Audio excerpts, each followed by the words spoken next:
Okay, now this is a story. You'll feel like you know it, although it's an original story. But it's an original story made from lots of pieces of other stories. And it's called The Silent Prince. It goes like this. Once upon a time, there was a king and a queen, and they had a son. And he never spoke.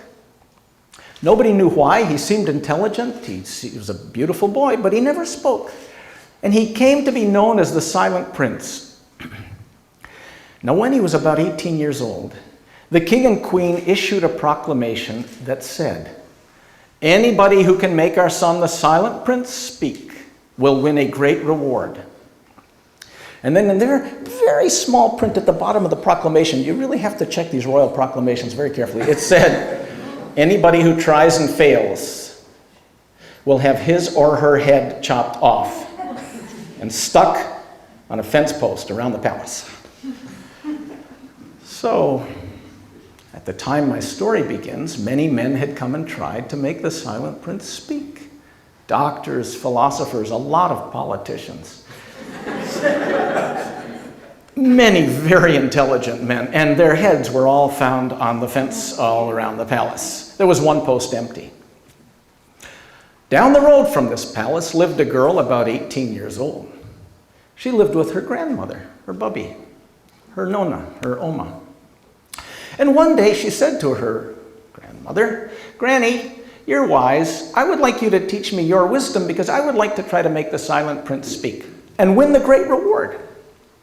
And the granny said, "My beloved, have you ever walked by the palace and looked at the fence?"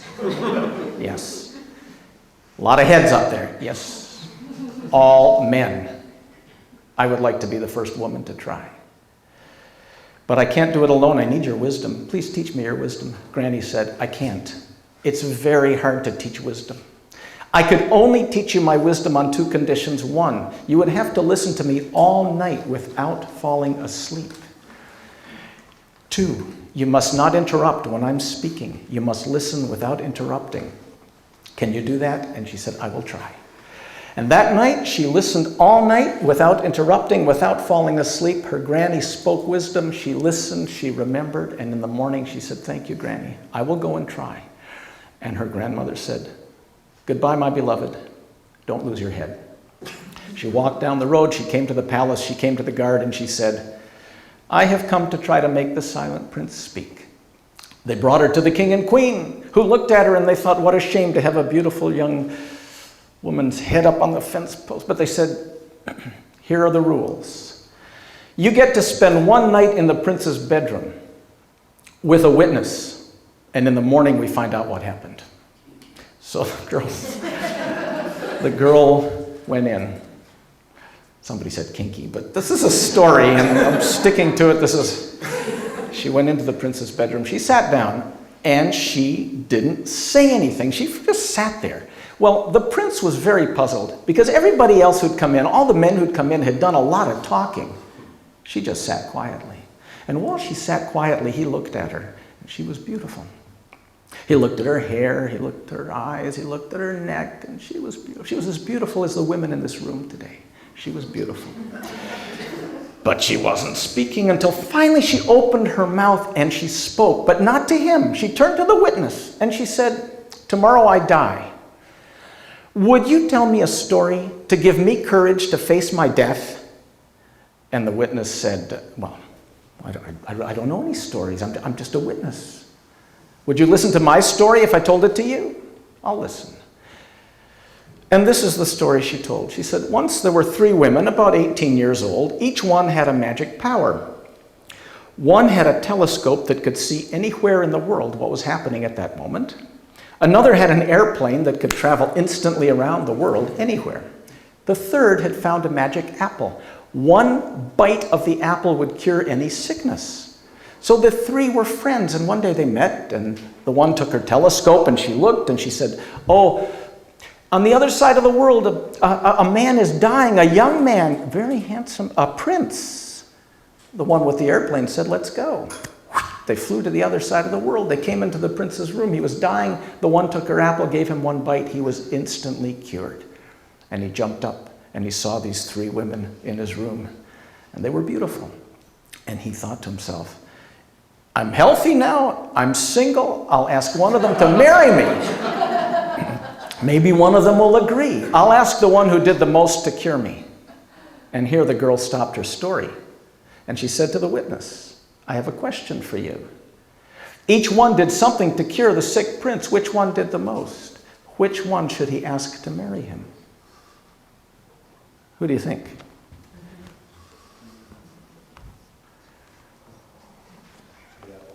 The apple, why?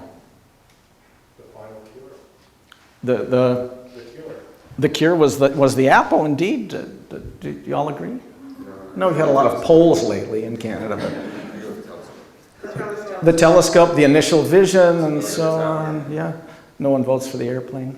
Carbon footprint. Well, the witness said, that's a hard riddle. I'm not good at riddles. I don't know. But the prince had been listening very carefully. And he opened his mouth and he said, I have an idea. And the girl said, I'm very pleased to hear you say that. What is your idea? He said, I think it's the woman with the apple. And she said, why? He said, the woman who used her telescope lost nothing by using it, nor the woman with her airplane. But the woman who gave up a bite of her apple will never get that bite back again. She is the only one who gave up something for the sake of the sick prince. And the girl said, that is a wise answer. And indeed, he asked the woman with the apple. She agreed. They were married. And one day, I hope you find someone who will give up something for you. And in the morning, the king and queen came in. What happened? They said to the witness, what happened? The witness said, your son spoke. The queen was over the moon. And the king said, I don't believe it. Why should our son start speaking now just because he spent the night with a beautiful young woman in his bedroom? I insist on a second night with 2 witnesses, and that's what happened. 2 witnesses, the prince, the girl, same as before. He was waiting. Finally she spoke, but not to him, to the 2 witnesses, and she said, tomorrow I die. Tell me a story to give me courage to face my death, please. We don't know stories. Would you listen to mine if I told it to you? Yes. There was once a young man, and he had a girlfriend, and she was a witch, but she never told him that. She was afraid he might leave her. She was just a little nervous about telling the whole truth about herself. And anyway, one night he was walking through the forest. It was that time of night the French call l'heure entre chien et loup, the hour between the dog and the wolf, when you can't really see things as they are or aren't. And he looked ahead, and there was a woman, a young woman, and maybe his... No, it was a witch. He picked up a rock, and he threw the rock at the witch before he even thought about it. And he hit the witch, bless you, and he hit the witch, and she disappeared. Well, the very next day when he went to see his girlfriend, she was limping. And when she turned around, he saw a wound on her leg right where he had thrown the rock, and now he knew. And he said, so it was you. You are the witch. And she said to her boyfriend, yes, I'm the witch. She told him everything. She told the whole truth about herself. And here the girl stopped her story. And she said to the 2 witnesses, I have a question for you. Now that the young man knows the truth about his girlfriend, what should he do? Well, you were so fast with the other story. What should he do? Keep dating her. Keep dating her? Marry her right away. Marry her right away, grab her. The 2 witnesses said, we don't know, we're not good at riddles, these are so hard. And the prince had been listening very carefully. He opened his mouth and said, I have an idea. She said, I'm very pleased to hear you say that. She said, what is your idea? He said, I think you should marry her. They should keep her secret together. She said, a good answer, a wise answer, unusual for a man. You understand that when people love each other, sometimes they give up secrets. Sometimes they learn new ones as well. I hope one day you find someone who will give up a secret for you.